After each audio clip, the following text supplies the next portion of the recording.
ఓం శ్రీ సర్వసిద్ధి విఘ్నేశ్వర పరబ్రహ్మణే నమో నమః.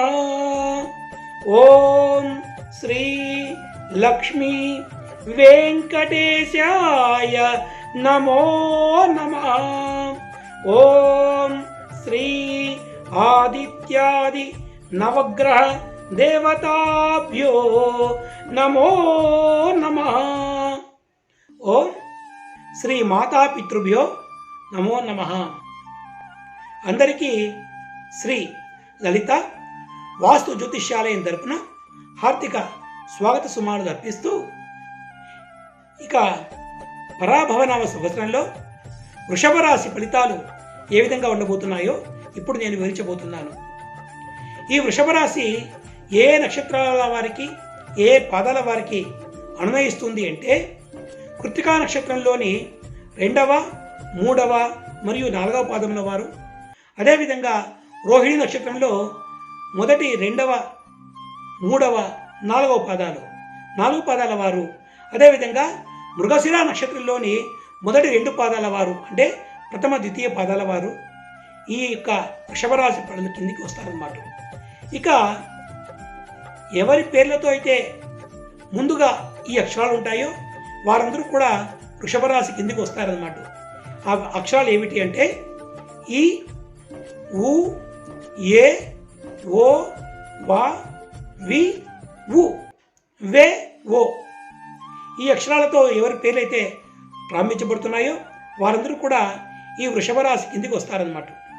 ఇక ఈ సంవత్సరము ఈ వృషభ రాశి వారికి ఆదాయం 14గా, వ్యయం 14గా, రాజపూజ్యం 5గా, అవమానం 5గా, 4గా ఉంటుందన్నమాట. ఈ రాశి వారికి ఈ సంవత్సరంలో కుజుడు ద్వాదశంలో, చివరిలో అర్ధాష్టమంలోకి వస్తాడు. అదేవిధంగా గురుడు అర్ధాష్టమంలో ఉన్నాడు.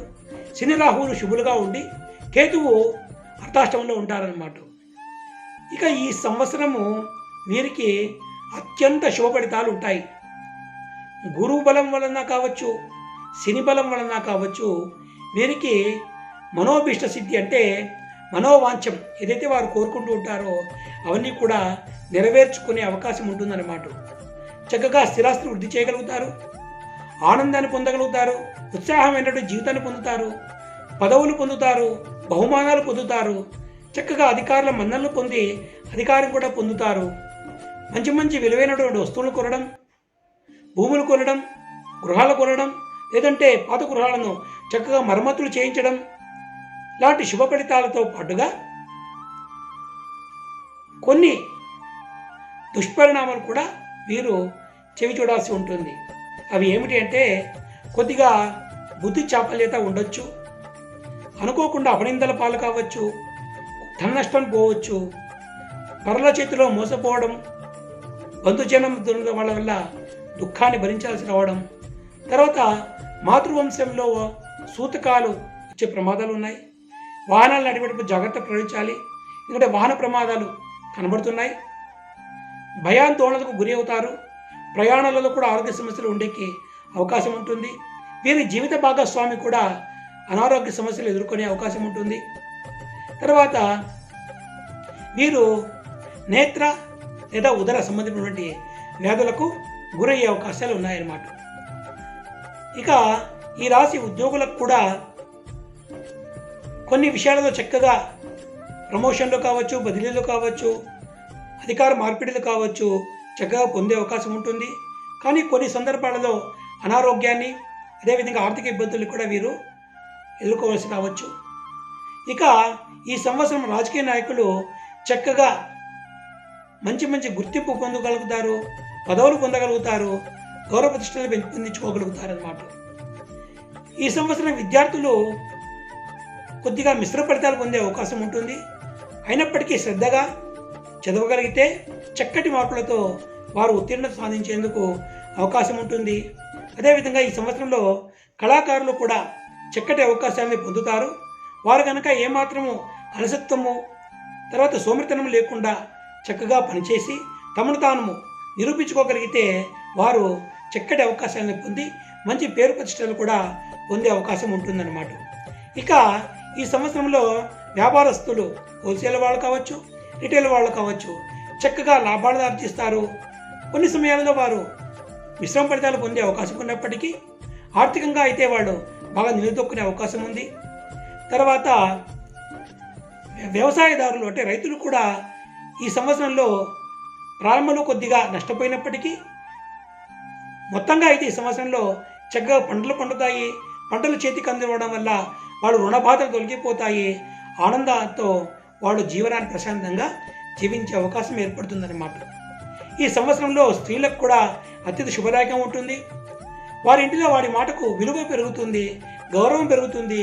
వారికి విలువైన ఆభరణాలు తీసుకోగలుగుతారు వారు. అదేవిధంగా వారి పేరిట స్థిరాస్తి కొనుగోలు చేయబడుతుంది. కాకపోతే కొన్ని అనారోగ్య సమస్యలకు వారు గురి కావాల్సి రావచ్చు, భయాందోళనతో బాధపడాల్సి రావచ్చు. కాబట్టి ఇటువంటి చిన్న చిన్న ప్రతిబంధకాలను వాళ్ళు తొలగించుకొని సంపూర్ణంగా సమృద్ధిగా శుభఫలితాలను పొందాలి అంటే ఇటువంటి వారు కూడా నిత్యము దైవారాధనలో ఉండాలి. వారు ప్రతిరోజు చక్కగా స్నానం చేసిన తర్వాత, దీపారాధన చేసిన తర్వాత ఈ యొక్క రాశికి అధిదేవత మహాలక్ష్మిని, అదేవిధంగా సోమనాథుడిని భక్తి శ్రద్ధలతో పూజించుకోవాలన్నమాట. వారు దీపారాధన తర్వాత చక్కగా దేవుడి ముందు కూర్చొని ఓం మహాదేవ్యై చ విద్మహే విష్ణుపత్నై చ ధీమహి తన్నో లక్ష్మి ప్రచోదయాత్, ఓం మహాదేవ్యై చ విద్మహే విష్ణుపత్నై చ ధీమహి తన్నో లక్ష్మి ప్రచోదయాత్ అనే మంత్రాన్ని, అదేవిధంగా ఓం తత్పురుషాయ విద్మహే మహాదేవాయ ధీమహి తన్నో సోమనాథః ప్రచోదయాతు, ఓం తత్పురుషాయ విద్మహే మహాదేవాయ ధీమహి తన్నో సోమనాథః ప్రచోదయాతు. ఈ మంత్రాలను చక్కగా భక్తి శ్రద్ధలతో 108 సార్లు కనుక జపించుకోగలిగితే ఏమాత్రము వ్యతిరేక ఫలితాలు లేకుండా అన్ని శుభ ఫలితాలను మీరు పొంది హాయిగా సుఖంగా ఈ సంవత్సరం అంతా కూడా మీరు హాయిగా గడపవచ్చని మీరందరూ కూడా ఈ నియమాన్ని పాటించుకొని చక్కగా ఉండాలని మనస్ఫూర్తిగా ఆశిస్తూ సర్వే జన సుఖినో భవంతు. ఓం శాంతి శాంతి శాంతి.